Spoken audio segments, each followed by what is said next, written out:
Sure, and there's actually two main ways that I use Pinterest professionally, and Les actually touched on one of them already. The second one that I was going to mention was just being inspired. I'm on Pinterest at least twice a day, usually right after you, Jeff. So once in the morning and once in the evening. I see all your pins, and I'm inspired all the time. I see articles that other people have written, graphics that people have created, quotes that they're releasing. Probably the most appropriate for my writing is I see infographics that have been created, and I may either use those infographics literally, embed them in a blog post and write about them, or at least draw on the information that they're conveying. So it's great source of material for me. But yeah, the other point is every time I publish a new post to my site, or if I'm working with a client, that gets shared out to Pinterest.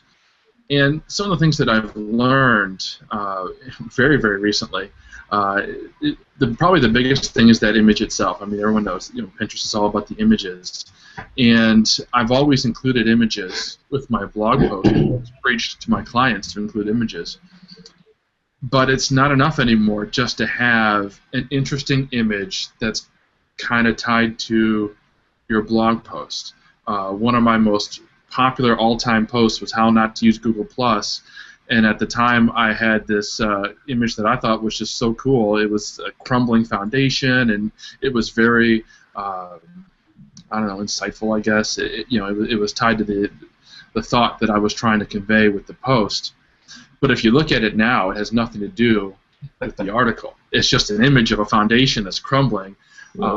So we got to add text. That's the takeaway there. We got to put text on our images and make them even more interesting and dynamic, and really grab somebody's attention when they're sifting through these columns on Pinterest, usually on their phone, glancing at an image after an image. Make yours stand out. So graphic design's not my specialty. My images, quite frankly, suck. I use Mac Preview to edit my images.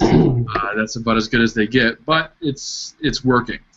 That's really what I'm trying to communicate here, is that I'm putting text on my images, making them even more appropriate, doing some additional layers to add one image to another image, and it helps tremendously. It's driving traffic to my site. It's creating that interest. So that's my tip.